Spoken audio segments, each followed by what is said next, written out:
தமிழ்நாட்டில் தேர்தல் நியாயமாக நடைபெறுகிறதா என்பதில் சந்தேகம் எழுந்துள்ளதாக அதிமுக வழக்கறிஞர் பிரிவு செயலாளர் இன்பதுரை தெரிவித்துள்ளார்.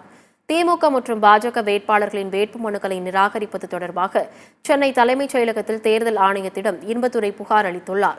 தொடர்ந்து செய்தியாளர்களை சந்தித்த அவர், எம்.ஆர்.கே. பன்னீர்செல்வம், சேலம் வேட்பாளர் செல்வகணபதி, அண்ணாமலை ஆகியோர் மீது தேர்தல் ஆணையத்திடம் புகார் அளித்துள்ளதாக கூறினார். தன் மீது உள்ள வழக்குகளை மறைத்து செல்வகணபதி தாக்கல் செய்துள்ள வேட்புமனுவை தேர்தல் ஆணையம் நிராகரிக்க வேண்டும் என்று அவர் குறிப்பிட்டார். கோர்ட் ஃபீஸ் ஸ்டாம்ப் மூலம் பாஜக வேட்பாளர் அண்ணாமலை தாக்கல் செய்துள்ள வேட்புமனுவை கோவை மாவட்ட ஆட்சியர் ஏற்றுக்கொண்டுள்ளதாக அவர் குற்றம் சாட்டியுள்ளார். தகுதியற்ற வேட்புமனுக்களை ஏற்றுக்கொண்ட கோவை, சேலம் உள்ளிட்ட மாவட்ட ஆட்சியர்களை மாற்றம் செய்ய வேண்டும் என்று புகார் அளித்துள்ளதாக அதிமுக வழக்கறிஞர் பிரிவு செயலாளர் இன்பதுரை தெரிவித்துள்ளார். செய்கிற அதிகாரி மேல என்ன நடவடிக்கை அப்படிங்கிறத நான் கேட்டிருக்கேன். வரும் காலங்களில் இதை நீதிமன்றங்கள் எடுத்து வைத்து இதற்கான பரிகாரத்தை நாங்கள் தேட முனைவோம்.